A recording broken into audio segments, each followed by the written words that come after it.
Today my hairs are again messed up like the first two videos. If you know, you know.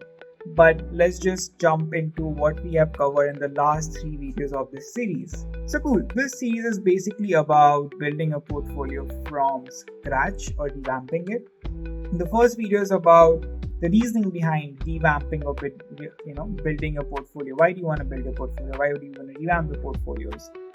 Getting all those things out and listing out the pages you want. The second video is basically around mood boarding and how should you mood board around the kind of portfolio you're looking for.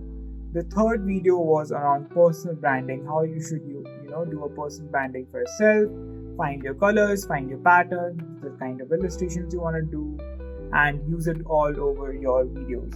So yeah, that's the three videos about. And the last video we also kicked off creating the portfolio. Now in this video I specifically wanted to go through learnings and mistakes I personally had while revamping my portfolio from scratch this time. These are all real learnings that I got from trial and error in this whole portfolio remake. Yeah, just a disclaimer, like all other of my videos, I'm not saying this is the right way, but this is the way I'm doing, and I'm sure you will be able to learn something from it. So I'm gonna get straight into things. The first learning, build a super strong brand identity for yourself. So what we talked about in the last video of building your own personal brand identity, building a style, what kind of direction you're going towards, what is the look and feel you're trying to give to your whole personal brand. Build that before you start working on your portfolio, as in working on a portfolio website. Now, why am I even saying that? Because you will come across certain sections while you're designing and you will realize that, hey, what creative direction should I take out here? And you will be really lost because you did not define how you want your portfolio to exactly look in certain area. For example, in my hero section, I was really unsure for a good amount of time. Should I use some kind of pattern in the background? Should I use some illustration? Should I use some noise? Because I hadn't defined my brand identity very clearly till that time. I was doing those things in parallel. So for a good amount of time, I was just figuring that out, which kind of led to wasting time. So yeah, that's the first lesson. Just keep in mind to build a super strong brand identity before you even start. And it's going to help you all over your socials, all over everywhere you're building things. Moving to point 2, give yourself a deadline if you're building a portfolio to get a job. I really cannot emphasize how important that is. I took literally 2 months to build this portfolio because I had the liberty to.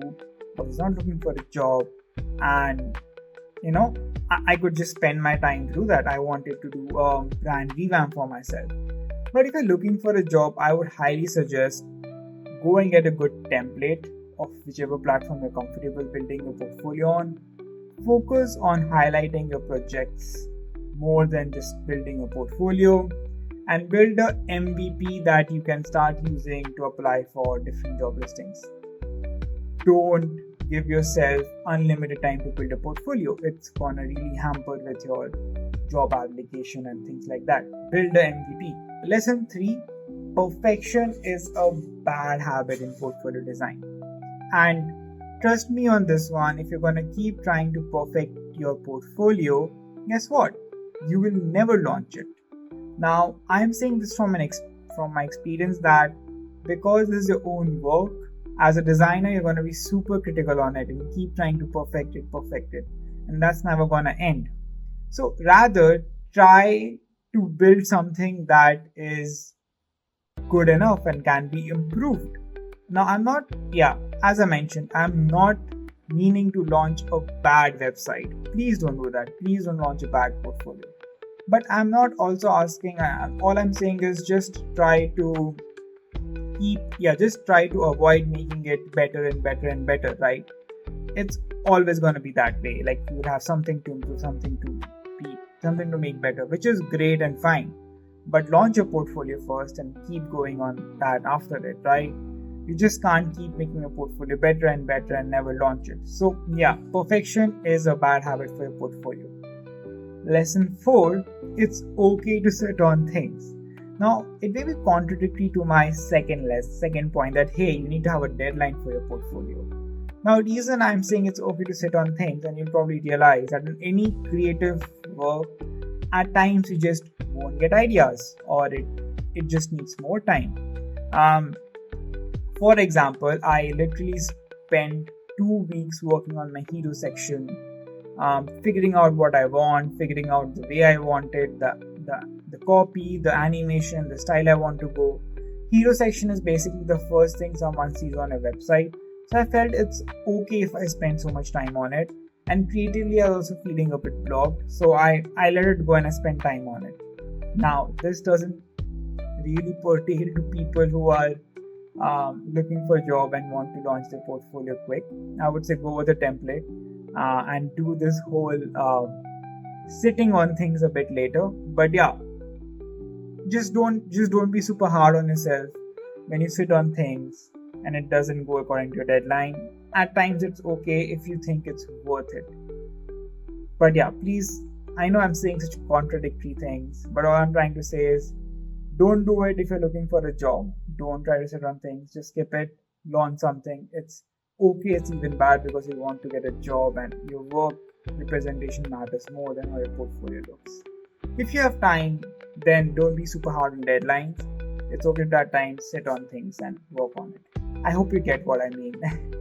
And fifth things, right? The fifth learning that I really got out of all of this was use AI, leverage the community, and use the great resources. Now, what do I mean by this? Again, this is very obvious. I know you all are already using it, but I just wanted to share how I was using it. So I have been using GPT a lot to write copy for all of my whole website. But here's the thing to it, right?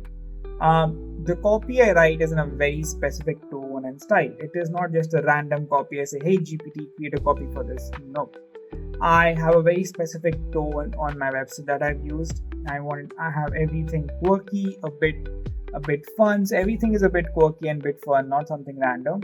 And I generally ask GPT to create 10 options for me. The reason being very simple. I want to mix and match and use something out of that which I like. So I want options and I just collect that and then write something of my own. Leverage the community. It's really great to just search things up on these communities. You will often realize that the problems you are facing, someone else had that and they posted it and you will probably have a reply to it. So yeah, you leverage the community of whichever platform you're building on. And the third thing, find the right resources.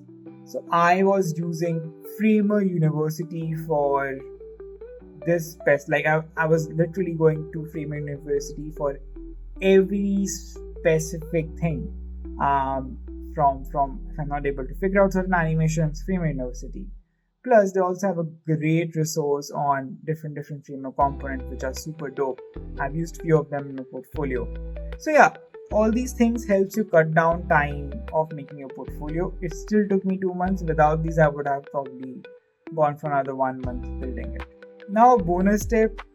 I know what was the point of bonus tip, but just a bonus tip I recall is that have something unique in your portfolio. Now, in this portfolio, I vibe coded a personal GPT that is on my portfolio, which only talks things or which only talks to you things about me.